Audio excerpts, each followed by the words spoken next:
Now, for those of y'all who do not know me, simply put, I am the guy who says the quiet part, sometimes the damn near dead silent part out loud. Simple as that. And what I want to touch upon today is this: culture vultures. Now, I recently saw a clip from a podcast. It is the Math Hoffa podcast, I believe. A guy who I guess used to be a rapper, is a rapper, somewhere in between, but definitely a much better podcaster. And he had a guest by the name of Steve Ridkin, I believe is how you say it. So Steve is a guy who started as just like a hip hop head and ended up becoming a hip hop executive, right?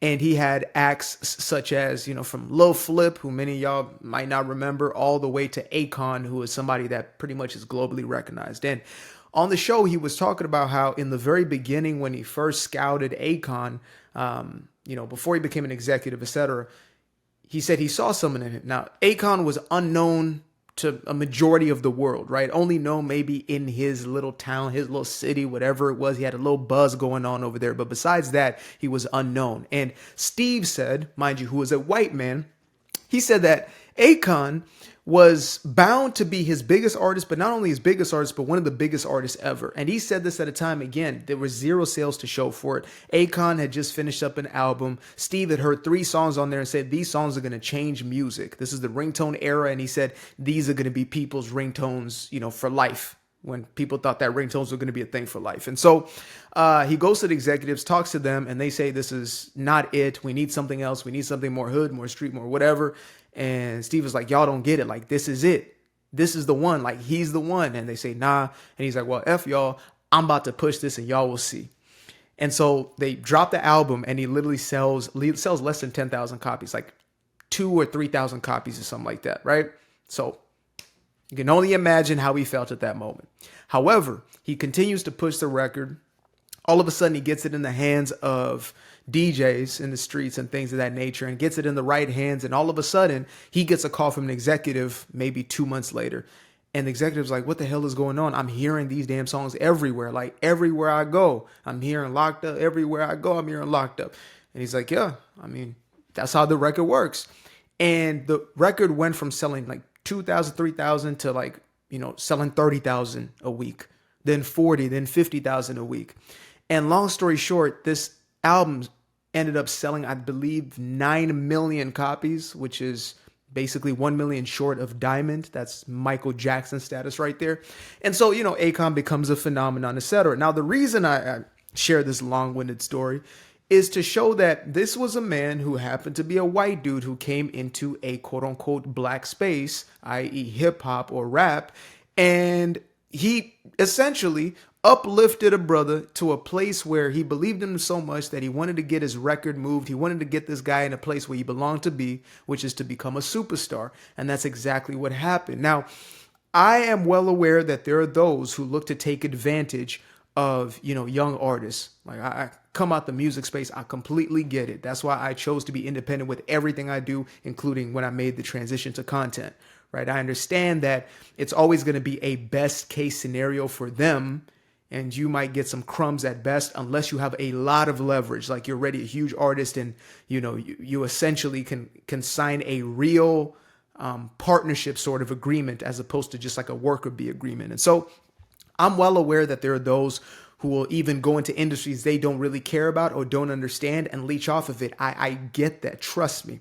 However, I have trouble with this idea of the culture vulture because, as far as my own personal experience and experience of many of those around me or those who have been in my life and I've shared stories with, etc., it seems as if people who look just like me have gotten more help and more support from people who look nothing like them or nothing like us, right, than the people who look just like them or were even blood relatives.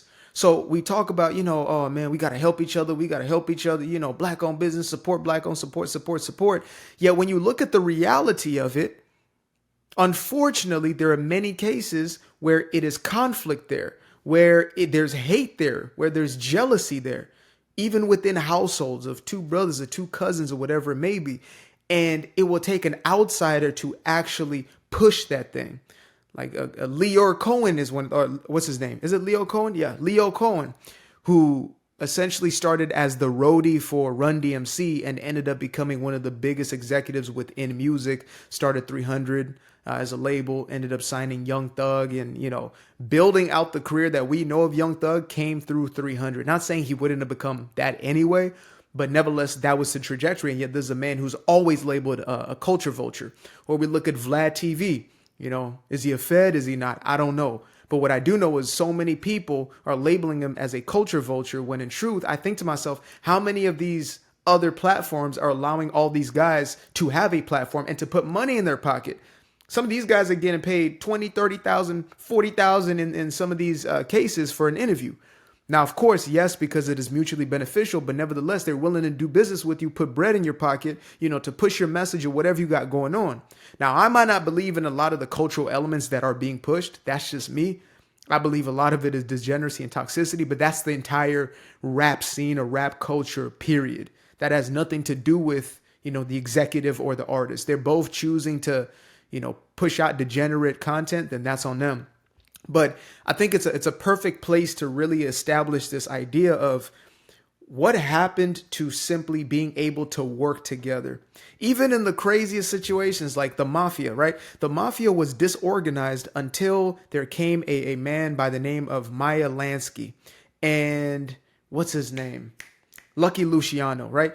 So Lansky was a Jewish man, a Jewish mobster essentially, and Lucky Luciano was Sicilian. And it was looked down upon to partner before that. Like before that, there was no partnerships. There was no mafioso. There was no families coming together and breaking bread. And yet they realized if we do that, we're going to become more prosperous. Again, was it a positive outcome? And would I endorse that? No. But the principle stands the same, is that you can come together with people who are nothing like you. Even these corporations will do it. They'll come together with, people who do the exact same thing, and they'll take up a block. You have a Mickey D's here, a Wendy's here, Burger King over here. They'll all be in the same square because they understand that foot traffic is foot traffic. And though they are competitors, they're still going to have a greater pool overall. Maybe people want a little bit of this and a little bit of that at the same time, right? There's that understanding and clarity. And so stepping outside of one's so-called culture, which it's just so-called race, because for me, culture has to do with what are your value systems? What do you hold as the things that are important to you, which is what a value system is, right? Do you value God, family, integrity, honesty? Are you that type of person? Are you somebody with the debauchery, with the tomfoolery, whatever it is? So you can connect on a multitude of fronts. It's not just what you look like, but unfortunately, it often starts and stops with this. And that's what we need to break through mentally. If you're able to work with a man, a woman who looks nothing like you, and to be able to create businesses together, enterprises together, you could create something so powerful. Not all white people view themselves as the same. They're not all the same culture just because they're white.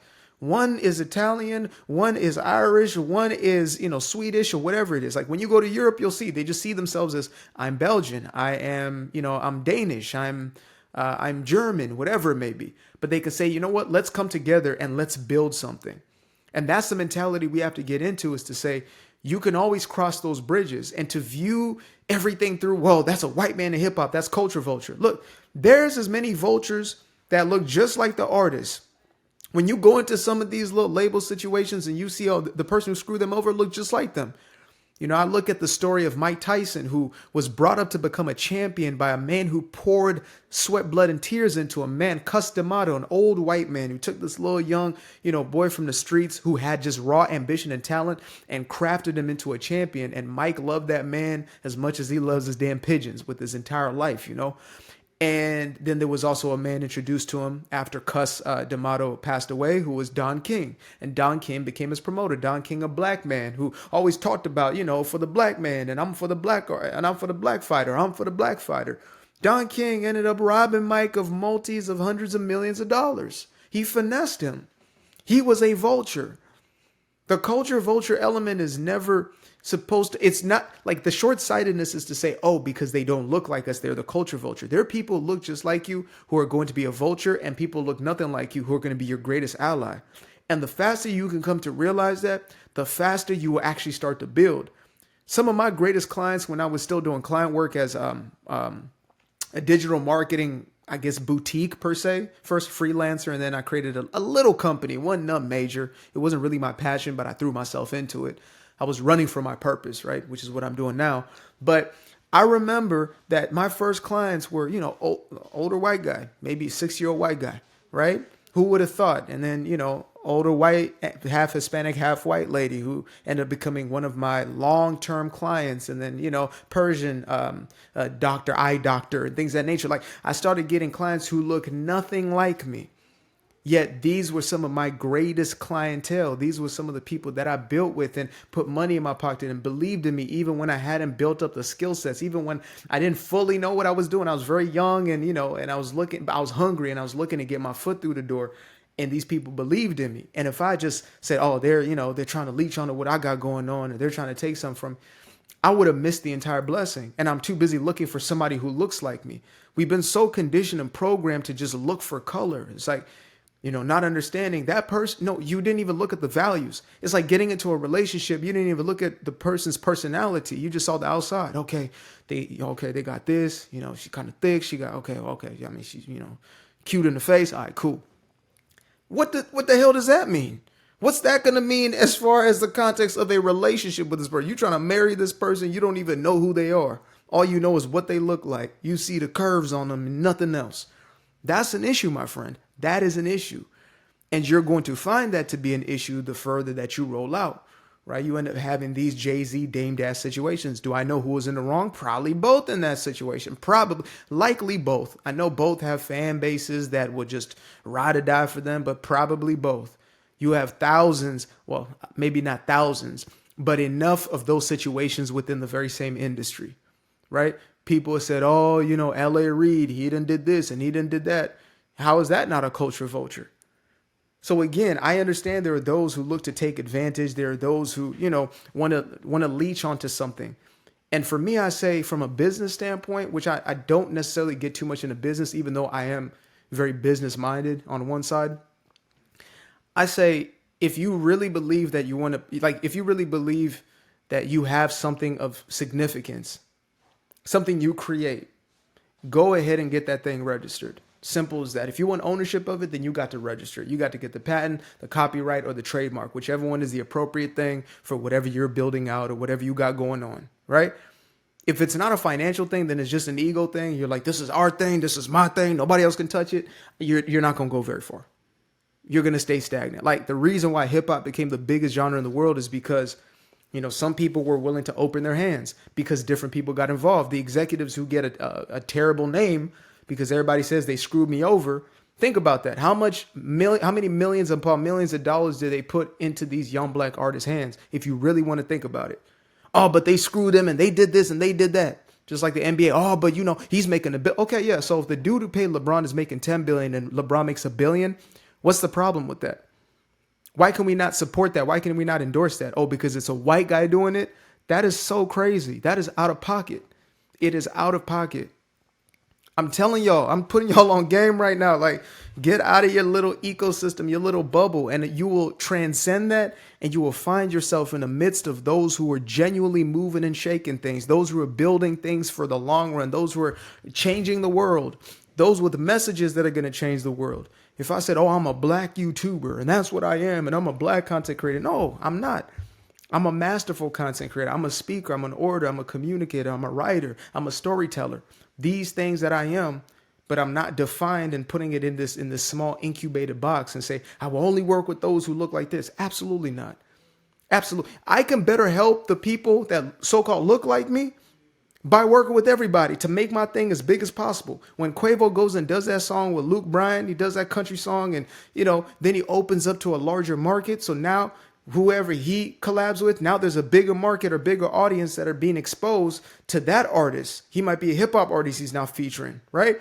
And he's able to create relationships with those who are in these massive markets and create bigger and bigger opportunities because he expanded his mindset instead of staying so constricted and restricted by these things that are being pushed by propaganda machines. Like, if we really look at it, the whole race, the race hustle, or even the race wars that are happening, at least psychologically, it's being pushed, it's being perpetuated as a divide and conquer tool.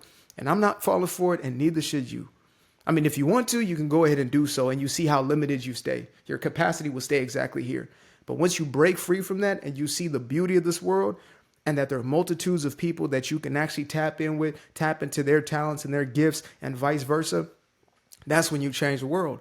And that's what you see when you look at the music industry. As much bad as there's been so much good of these artists who came together with these executives, of these artists who came together with these managers. And they said, okay, I see your talent, LL Cool J. I see your talent, Run DMC. Like, I see your talent, whoever the hell you may be, right? Like, let's connect. Let's do something. Let's build. Okay, let me get you a check in your pocket. Like, let's move. Let's do it. Some of these folks were more grassroots than the people who came after. The white boys on the road, like, carrying crates with the records on them, like carrying the big old speakers around. They were a part of the mold. And unfortunately, because of this hyper racialized society that they're molding and crafting in order to divide us, people are so fixated on all the wrong things. Instead, see yourself as, I'm forming something with people who have the same mission and heart and mind. That's how I view this. The people who connect with me are the ones who resonate at that level. I don't give a damn what you look like. I don't give a damn, what your identity markers are. All I care about is, where are you here and where are you here? Are you a solid person? Is your word bond? Do you say what you mean what you say? Do you tell the truth, and are you bold in that truth that you're willing to speak? Simple. Do you hold God first? Do you hold your family? Do you hold right priorities? Or are you in these streets? Are you running around? If you're running around, I can't mess up. You're just not my people. Are you building a family? Is that the end goal for you? Right? What are you moving towards? And what are you moving further away from? If you're moving towards more dysfunction and more destruction, then I can't be with you. I'm not for you. I'm not your people. If you're moving towards progress and building and growth and sustainability and generational wealth, as they love to say nowadays, then okay, welcome to the club. But you also got to have these intrinsic qualities. I'm vetting for people that are going to come into my life like I'm vetting for, my wifey. Like I'm doing the same type of check to make sure that you are solid through and through. Simple. I don't give a damn about what race, what ethnicity. That doesn't even fall into the equation at all. Not even a little bit, y'all. And that's the way we need to move forward. That's the only way we can move forward. Period. I used to be afraid of the dark, place unknown like a hardening heart. I used to see my life in the bar. Now the kids unchained, every shackle is lost. 2 steps in the moonlight, 2 step in the daytime. You just know when it feel right. You got a feeling the time's not. See you through those shades that I just threw on. Through my lenses, you just can't do no wrong. I fell in love with myself again.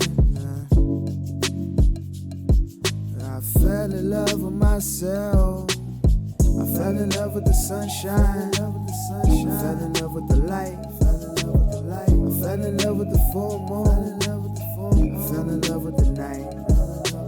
I can see the light again. I can see the light. You can see the life in him illuminate the night.